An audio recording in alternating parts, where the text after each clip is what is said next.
राम जय साई राम। और जैसा कि इस चैनल के माध्यम से आप बाबा की लीलाएं सुनते हैं, बाबा के अनुभव सुनते हैं कि बाबा किस तरह से अपने भक्तों के साथ चमत्कार करते हैं, तो आज हमारे साथ कुछ ऐसे भक्त जुड़े हैं जिनके साथ बाबा ने अनेकों चमत्कार किए हैं। इतने चमत्कार किए हैं कि अगर हमारी जिंदगी भी खत्म हो जाएगी लेकिन उनके अनुभव कम नहीं होंगे। तो आइए उन्हीं भक्तों से बात करते हैं। वो द्वारका माई के आगे हैं। कहते हैं जब द्वारका माई के आगे बैठते हैं तो जो बाबा इनके साथ चमत्कार करते हैं वो अपने आप निकलते हैं दिल से। तो आइए इनसे बात करते हैं। आपका नाम? मेरा नाम मनीषा चौधरी है। आप कहाँ से हो? मैं बिहार से हूँ, मैं मुंबई में मैं 20 साल से रहती हूँ।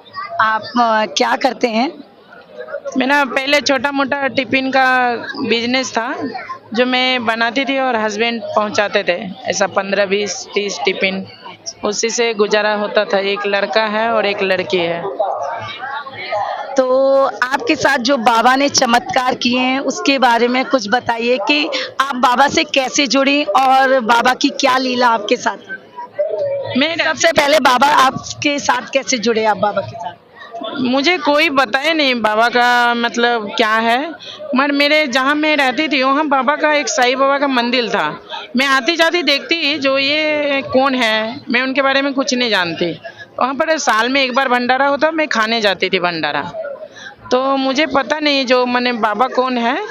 तो मैं एक बार मेरे हस्बैंड बोले कि सीढ़ी चलते क्या, उनके मन में आया। मैं बोली नहीं सो मेरे पास पैसे नहीं है, 5,000 रुपये खर्चा हो जाएगा, से नहीं जाना है। फिर मेरे हस्बैंड का टिफिन दे रही थी, वो 60,000 रुपये महीना मुझे दे रहा था। थोड़े दिन के मेरा हस्बैंड का झगड़ा हो गया, वो काम खत्म हो गया। मेरे हस्बैंड बोले 5,000 देख रही थी इसलिए तेरा काम छूट गया। बाबा बुलाया था, गया नहीं। फिर एक दिन बाद नया साल आया तो मैं सीढ़ी आई, मैं मेरा हस्बैंड 2 बच्चा और एक मैं बच्चे का पड़ोसी में था, उसका लड़की को लेकर आई थी, मकान मालिक का। फिर लेकर आई सीढ़ी, उनके बारे में नहीं तो मुझे किसी ने बताया नहीं। मेरे को उनके बारे में ज़्यादा जानकारी था, बाबा कौन है, कहाँ से है, रहती थी मुंबई में, मगर कुछ भी नहीं मालूम था। सीढ़ी आई, फिर आकर जैसे मेरा मुंह से निकल गया मैं हर महीने बाबा आपके यहाँ पर आऊँगी। तो जैसे मैं सीढ़ी आई तो मेरे मुंह से जब निकला जो मैं हर महीने आऊँगी, तो मेरा तबीयत बहुत ख़राब रहता था। ऐसा टीवी हुआ था, तो 10 साल से मुझे टीवी बीमारी था। दवा करती थी, ठीक हो रहा था, फिर भी खून मुंह से सुबह सुबह थोड़ा चलता था। सोकर उठती सोचती रहती जो मैं कब मर जाऊंगी। फिर बाबा के इधर मैंने 8 महीने हुआ लगातार आकर, मुझे ऐसा मन में आ रहा था कि बाबा के यहाँ जा रही हूँ तो मेरा थोड़ा थोड़ा तबीयत ठीक हो रहा है, थोड़ा घर में भी थोड़ा ठीक ठाक है, टिफिन का बिजनेस मतलब चल रहा है, घर का खर्चा। कोई तो मुझे बोला कि इस द्वारका माई में बाबा 3 दिन तक दिख रहे थे।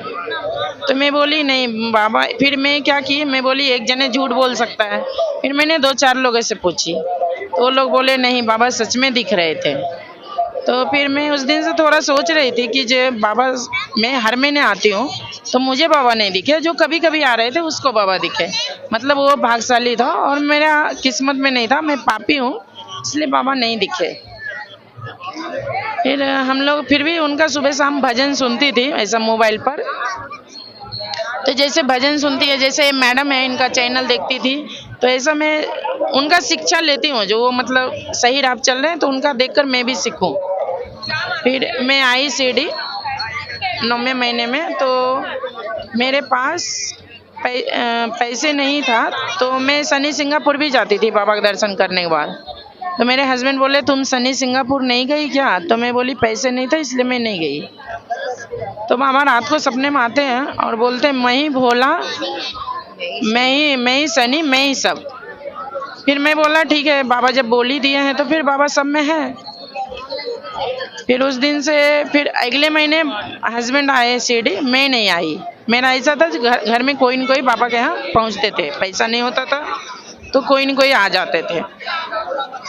फिर हस्बैंड आए, उस रात भी सपने में आए, से बूढ़े के रूप में थे, वाइट कपड़ा पहने थे, 5 सुबह बज रहा था और दोनों हाथ से आशीर्वाद देकर चले गए।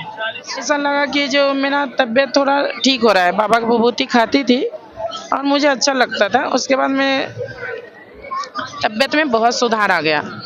और दवा मैंने बंद कर दी, क्योंकि मैं बाबा पर अटूट विश्वास रखती हूँ।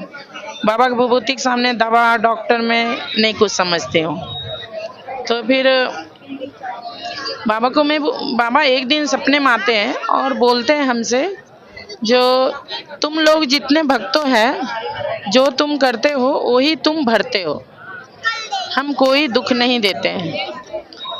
तो मैं बोली बाबा हम ऐसा क्या किए? तो बाबा बोल रहे थे, जो तुम्हें एक लड़की थी एक लड़का था, लड़की के बाद तुम्हें एक लड़का था, एक लड़की के बाद तुम्हारे पेट में बच्चा था 1.5 महीने का, उसको मैंने खराब करा दी डॉक्टर के पास जाकर। तो फिर बाबा बोले तुमने उसको हत्या किया इसलिए तुम दुखी रहते हो।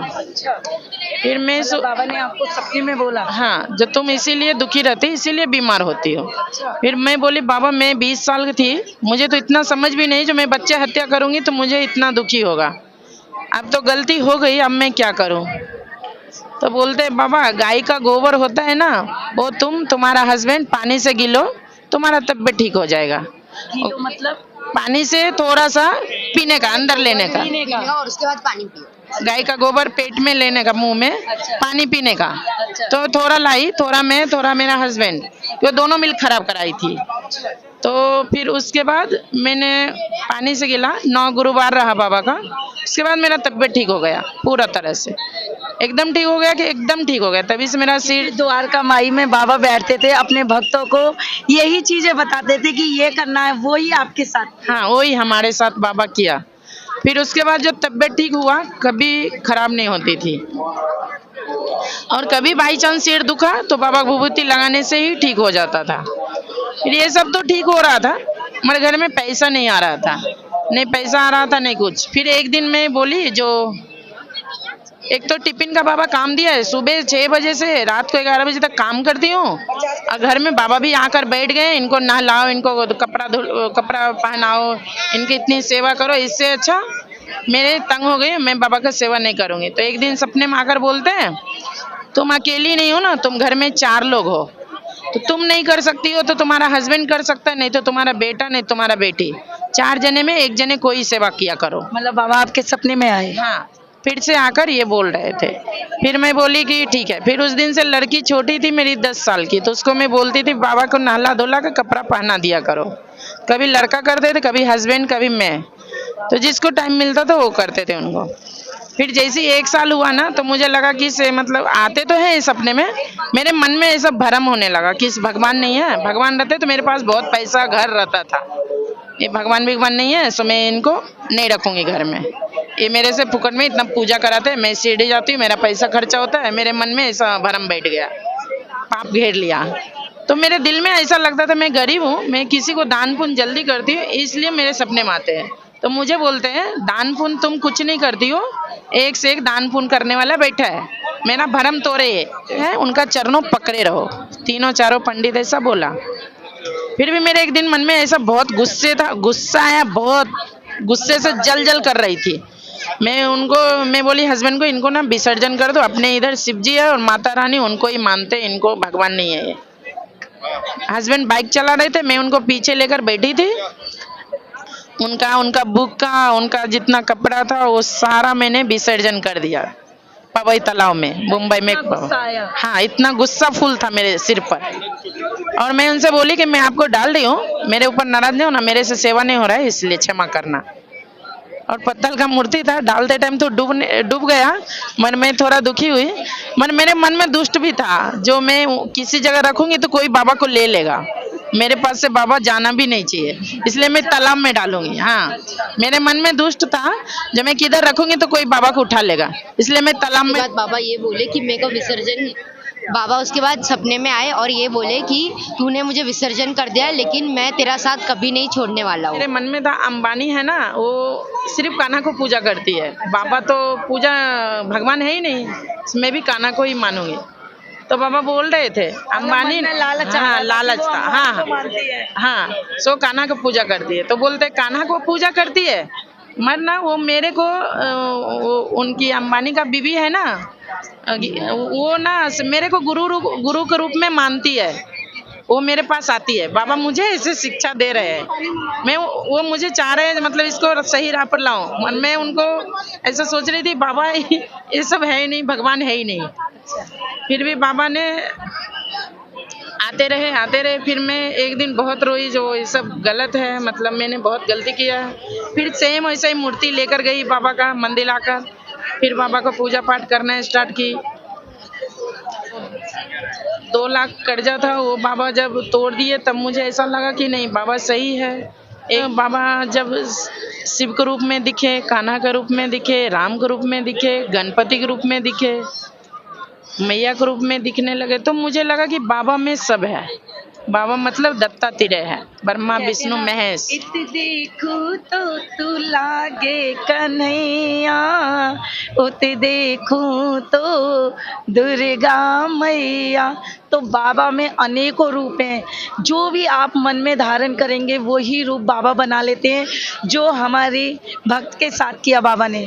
बाबा फटाक से दुख ले लेते हैं, मगर बाबा पर कैसा है, जो बाबा पर विश्वास रखना है। बाबा पर क्या है, कभी कभी वो 2-3 बार परीक्षा मेरी ऐसा कठिन लिए, जब मैं उनको मंदिर में डालकर पानी में आई, फिर भी वो बेचारा मेरे से दूर नहीं गए। मैं भूल जाती मगर वो कभी नहीं भूलते।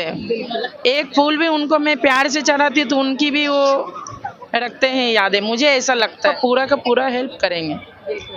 अच्छा, और आप बताइए इस बाबू के बारे में कुछ।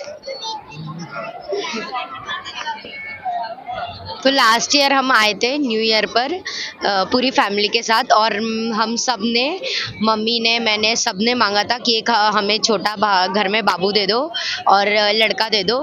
और उसके बाद पिछले ईयर हमने, मम्मी और मैंने, द्वारका माई में समाधि मंदिर में बहुत रोकर हमने बाबा से मांगा कि एक छोटा भाई दे दो मुझे, एक लड़का दे दो घर में, छोटा बाबू। और इस ईयर न्यू ईयर पे हम आए फिर से, तो बाबा ने दिया और इस बार हम उसको साथ लेकर आए न्यू ईयर पे। अच्छा, तो आपने बाबा से क्यों मांगा छोटा भाई, कुछ वजह? मैंने खोया था ना, इसीलिए। मैंने लड़की के बाद वो लड़का को मैंने खराब किया था, तो बाबा बार बार बोल रहे थे उसके वजह से तुम दुखी हो, उसको तुमने हत्या किया है ना, इसलिए वो सारा धन लेकर वो चला गया है।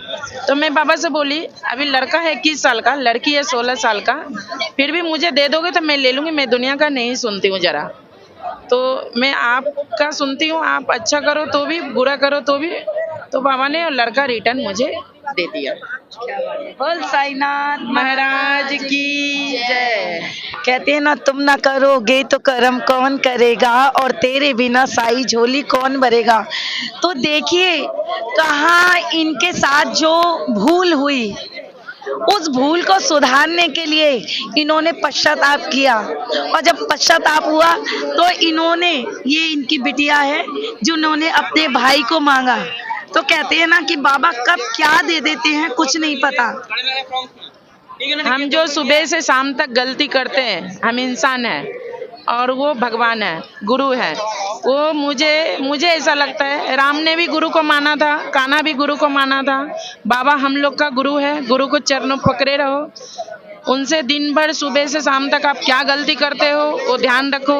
मेरे से गलती कहाँ हो ना, कभी हो भी गया, इंसान है गलती तो करते ही हैं, फिर शाम को उनसे माफ़ी मांगो, बाबा गलती हो गया है, सुधारना, सही राह दिखाना, आपके ज़िंदगी में कभी दुखी होने ही नहीं देंगे। और सच है, सत्य है, इधर कोई ये नहीं है जो माने चैनल बराबर करने के लिए कर रहे हैं, पैसे के लिए कर रहे हैं, सब कुछ भी नहीं है। बाबा का महिमा है, आप सच राह पर चलो, मुश्किल आएगी मगर बाबा आपको फिर जो चाहिए ना सब कुछ दे देंगे।